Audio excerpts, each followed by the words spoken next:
Hello everyone, welcome back to my channel. It's Jennifer Masry. So I had to create this video today because something interesting happened at the barn today.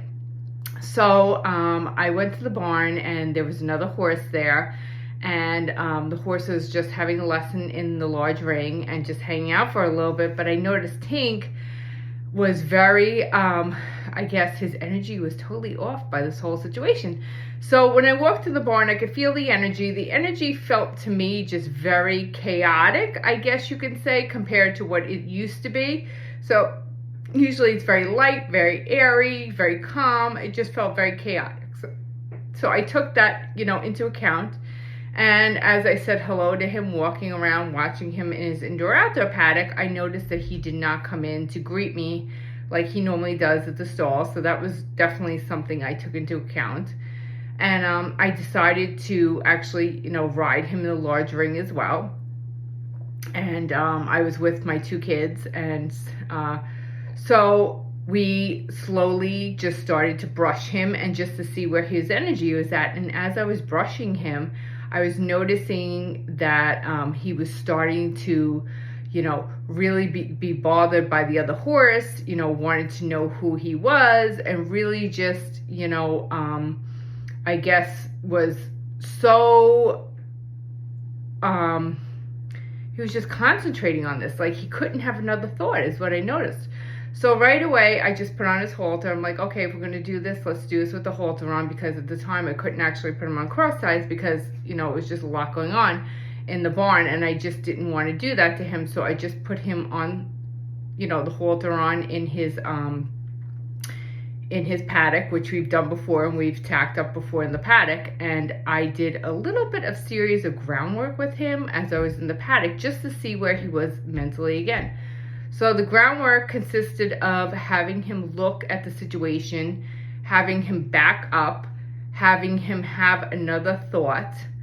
And the way I would encourage him to have another thought is by just moving his feet towards me a little bit, just seeing if he can back up under light pressure, because I don't want him to use heavy pressure. I want him to have the lightest pressure as could be. At times, I found that there was more pressure, had to be more pressure from me in the lead rope to get him to back up, because like I said, he was not able to actually have a thought and just let go of what was happening next door. So that actually gave me a lot of, I guess you can say, information about where he's at when it comes to other horses coming in and how he was triggered.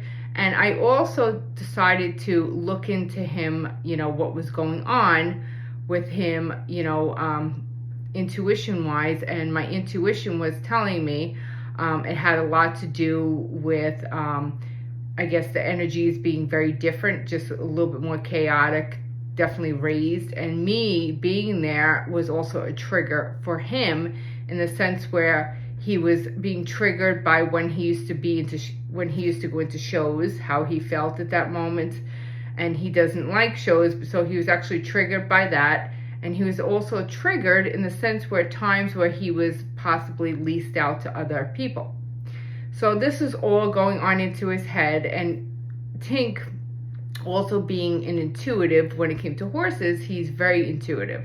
I'm sure you've met horses that are very intuitive as well. He is very intuitive. So I'm not surprised that he is my horse because we have this great connection. But so I noticed that, and then when I was tacking him up, I had my daughter kind of hold him on, with the halter and the lead rope. And of course, at times I had to sit there and give him redirections again, kind of get his mind on me, to be present, to follow my direction and not worry about what's going on the other side of the barn. And I found that it was a little bit more challenging.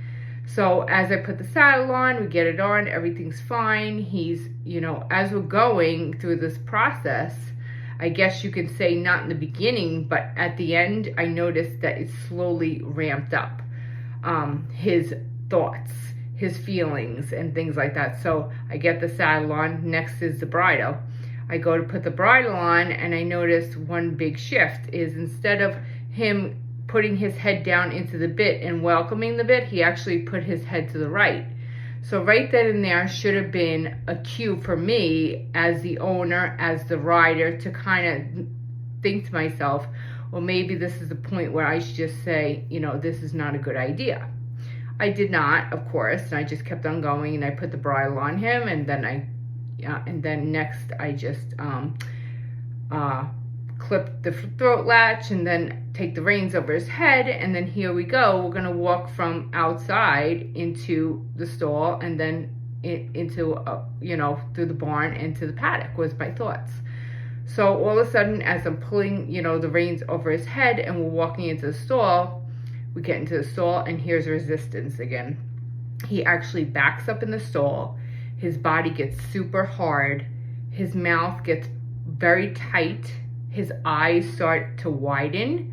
And as his eyes are starting to widen, all of a sudden I notice his head goes up, his ears are up. He's just in a fleeing state of mind at this point.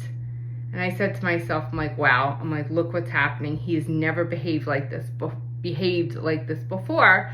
It's not a good day to ride. So I took back my whole ego and I had to just stuff it down, and I had to just say to myself, you know what? It's better off for both of us. I don't want to create a situation that doesn't have to be created at this point in time. He's showing me all the telltale signs that he should not be ridden at this point for whatever reason.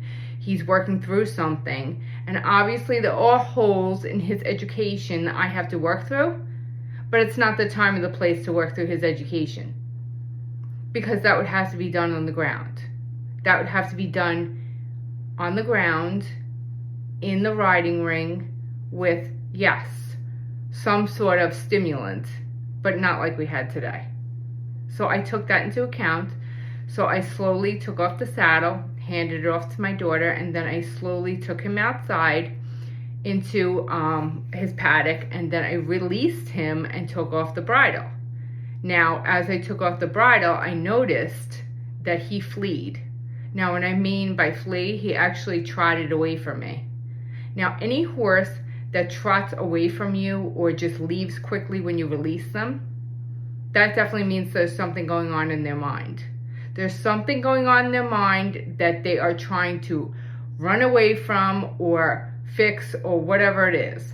So normally when I take off Tink's bridle anytime after we ride, because normally I let him sit outside for a half an hour after we ride in the large ring, after I cool him down, he actually stands there with me for at least 3 or 4 minutes, lets me give him some scratches, does a nice little check-in, lets me pat him. He does a nice lick and chew.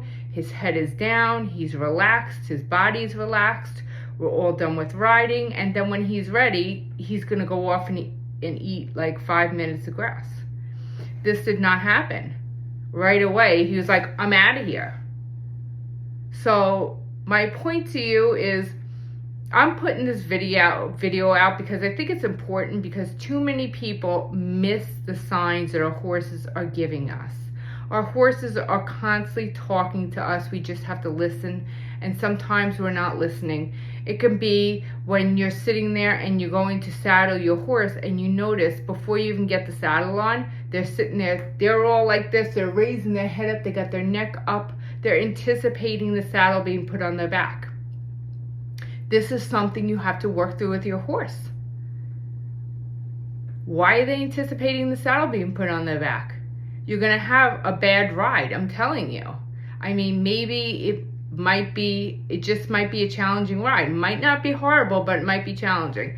I'm just gonna share another story with you. I just remember one time just hearing the story from a friend of mine that there was a gentleman who, used to ride his horse, whatever. And one day he was tacking up his horse, and he was seeing all the signs that the horse didn't want to be ridden. He was getting girthy. He was sitting there moving around in the cross ties. The horse was, just not acting himself. So the man did not listen to his horse. He decided to tack up the horse. He goes in the ring. He gets on. They go for a ride. All of a sudden, the man gets bucked off. And the man has serious injuries after this. It's not worth getting hurt. It's not worth your horse. It's not worth any of that. And I know that sometimes there's a lot of people watching. I know that we have barn people watching us, and in the back of our minds, we're thinking, oh my God, if I don't get on my horse and I don't sit here and show him who's boss, then possibly everybody's going to look at me like, you're a horrible rider, you're a horrible horse owner, you can't control your horse. Like all these thoughts and fears are going through your mind, and then you just get on the horse just to kind of just show everybody that you can be that horseman. But it's not about that. It's not about that. At the end of the day, it's about safety. And this is why I'm creating this video, because this happened to me today, and I just thought it was so important to share with all of you. And I kind of want to thank Tink, you know, for being this advocate to show me, so I can bring it out to all of you, all these things that are happening. And at the same time, it shows me what I have to work on with him now. Now I have to bring him into large pen, and we have to sit here and we have to do more groundwork, and we have to really, really work on where he's uneducated, where he's having issues. So thank you for watching. I hope you all enjoyed this video. Please subscribe, because that's how YouTube works. Bye, guys.